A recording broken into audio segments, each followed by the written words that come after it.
¿Cómo conocer a Dios? Esa pregunta es absolutamente fundamental para cualquier persona que se haga llamar creyente. Conociendo a Dios y el Evangelio es que fuimos rescatados de la condenación eterna. Conociendo la belleza de Dios es que nuestro corazón se satisface en su belleza. Conociendo el carácter de Cristo es que comenzamos a ser como Él.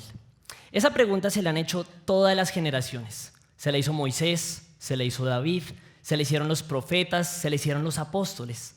También los reformadores se la hicieron y cuando la respondieron cambiaron toda Europa. También se la hicieron los misioneros del siglo pasado, ingleses y estadounidenses, y llevaron el evangelio a todos los países del mundo. Sin embargo, en el asunto de conocer a Dios, nuestra generación hoy, en el siglo XXI, tiene una diferencia muy importante con todas las demás. La diferencia es esta: nosotros no hemos entendido la importancia de la literatura en la enseñanza y el aprendizaje sobre la gloria de Dios. Mi idea central que quiero comunicarles en esta mañana es esta: la literatura nos capacita para entender y enseñar las verdades de la Biblia con mayor profundidad. La voy a repetir. La literatura nos capacita para aprender y para enseñar las verdades de la Biblia con mayor profundidad. Ahora, cuando hablo de literatura no me refiero solamente a aquello que es escrito, me refiero a aquello que es artístico. Me refiero al poema, me refiero a la novela, me refiero al cuento, me refiero a la crónica.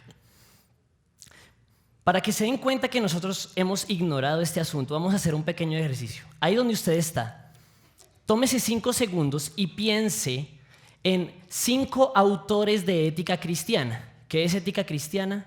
Algo como Pacto Matrimonial de John Piper. 5 segundos, los 5 autores que más le gusten, ya.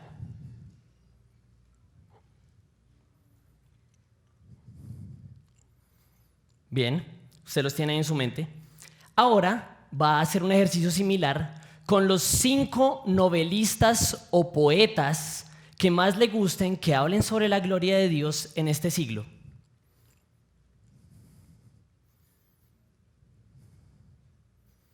Bien, por obvias razones de tiempo no voy a preguntarle a cada uno lo que pensó.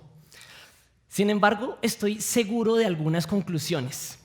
Primero, el primer grupo fue mucho más fácil de identificar que el segundo. De eso estoy totalmente seguro.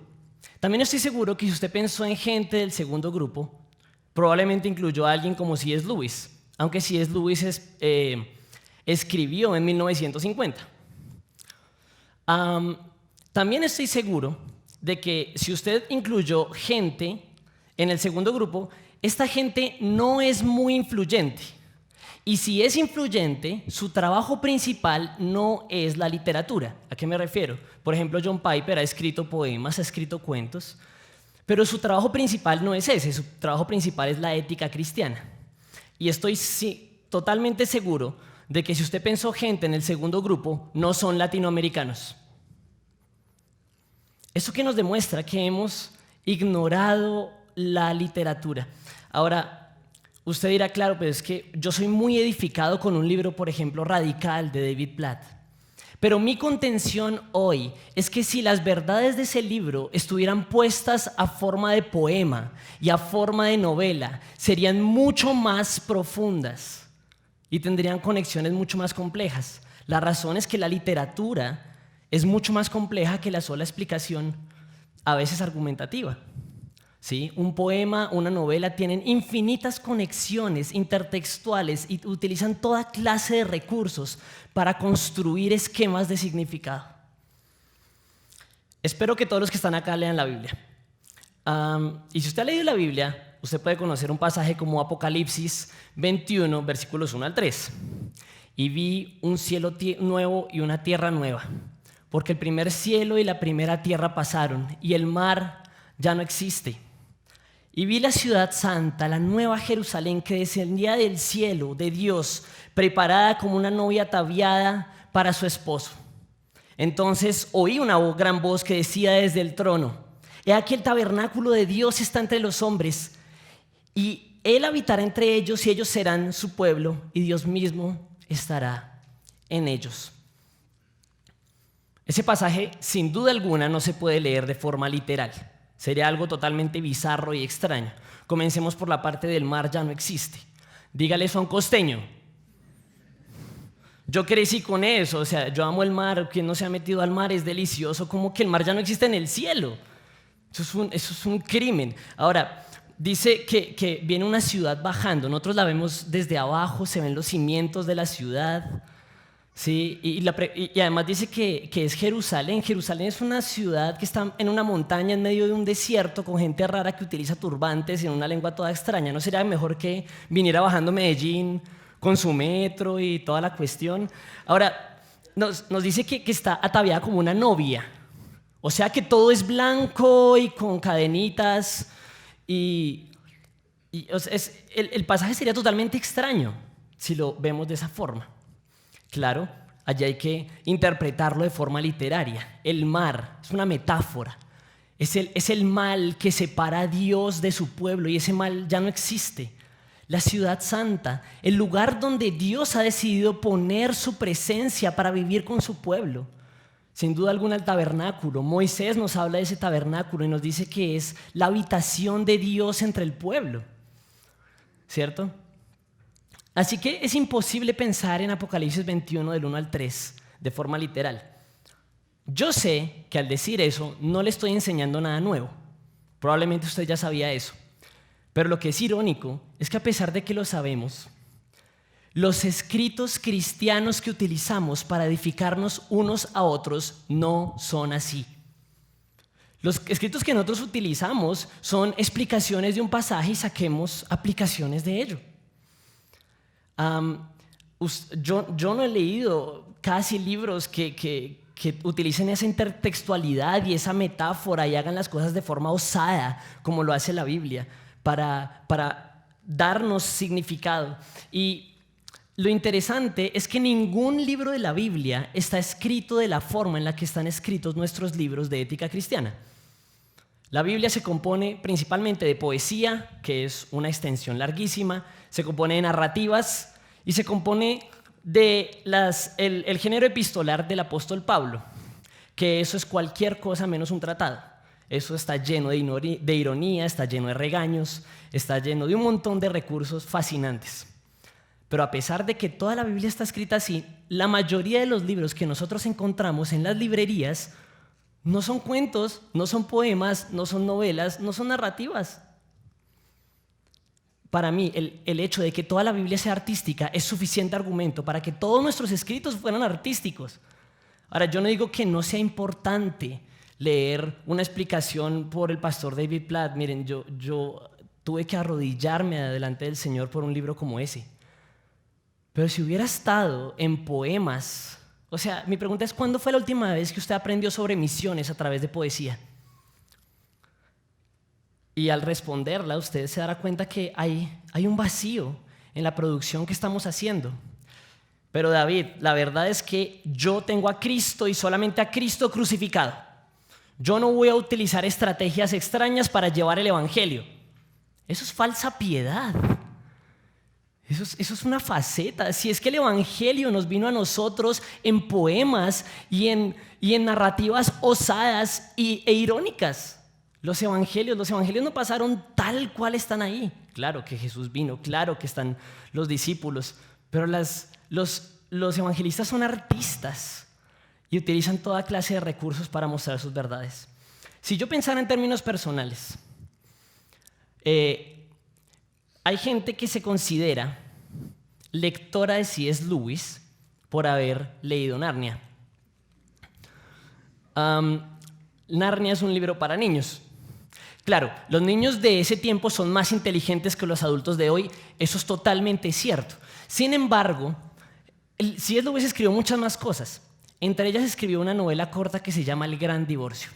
Esa cosa es absolutamente fascinante. Nos cuenta una historia que va de la siguiente manera. Las personas que están en el infierno tienen toda la disposición y libertad de tomar un bus y hacer un tour hacia el cielo. Cuando llegan al cielo pueden visitarlo todo, pueden quedarse todo el tiempo que quieran y además, si se quieren quedar por toda la eternidad, sus pecados van a ser perdonados y pueden ser felices. lo que es absolutamente irónico en la novela es que quienes llegan al cielo y comienzan a hablar con las personas del cielo no quieren quedarse allí. Y es a través de conversaciones que C.S. Lewis nos muestra cómo los pecados sutiles que tenemos ustedes y yo pueden hacer que no deseemos estar con Cristo por toda la eternidad. Eso, ustedes no se imaginan lo chocante que fue para mí haber leído El Gran Divorcio de C.S. Lewis.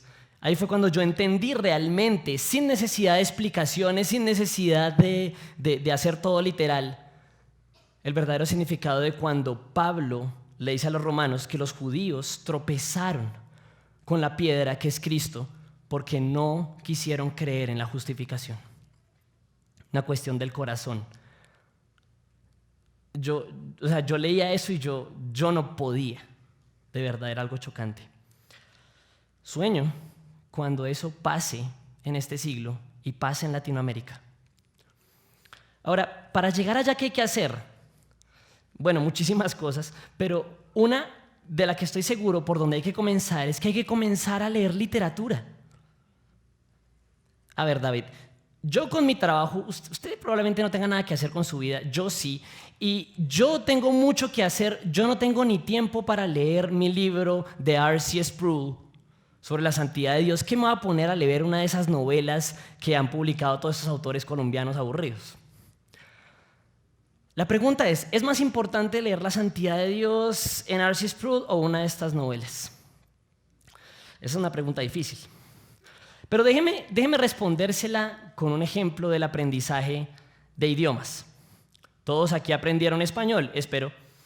Y cuando estaba en el proceso de aprender español, estoy seguro que en el 99%, porque no falta el qué, pero en el 99% de los casos, sus papás no se sentaron a enseñarles el subjuntivo del pluscuamperfecto en español. Pero si ustedes no hubiesen usado el idioma todos los días, no lo hubieran aprendido, pero hoy lo aprendieron. De hecho, los que saben de gramática se dieron cuenta que lo usé hace 10 segundos. ¿Sí? Y quién sabe qué carajos está hablando este man, ¿cierto? Pero ustedes lo usan perfectamente. ¿Saben cómo lo aprendieron? A través del uso, a través de la necesidad, todo el tiempo usando un idioma. Es imposible aprender inglés solamente estudiando las estructuras gramaticales del presente perfecto y el pasado simple y etc. Solamente a través del uso. Eso se aplica a todo en la vida. Es imposible aprender a montar cicla sin montarse en una cicla, moverse un poquito y cascarse, ¿cierto? Es imposible aprender a jugar fútbol sin agarrar un balón. Mi pregunta es, ¿por qué pretendemos aprender a leer literatura, o sea, la Biblia, sin leer otra literatura? Eso explica por qué nos falta tanta creatividad y profundidad en el estudio de nuestra Biblia. Así que tenemos que comenzar a leer. Y esto va principalmente para los que son papás. La educación en Colombia está terrible. La lectura no se promueve. Y ustedes mismos, muchos aquí quizá no lean literatura. Ustedes tienen que ser el ejemplo. Dejen de ver cosas bobas en televisión y lean literatura, que de verdad es un entretenimiento no solo más inteligente, sino muchísimo más productivo, que desarrolla nuestra creatividad para leer las Escrituras. Así que le ruego al Señor que en Latinoamérica poco a poco construyamos ese sentimiento de que en las librerías cristianas comiencen a estar saturadas de novelas, de poemas, de crónicas, de cuentos que reflejen toda la gloria de Dios. Gracias.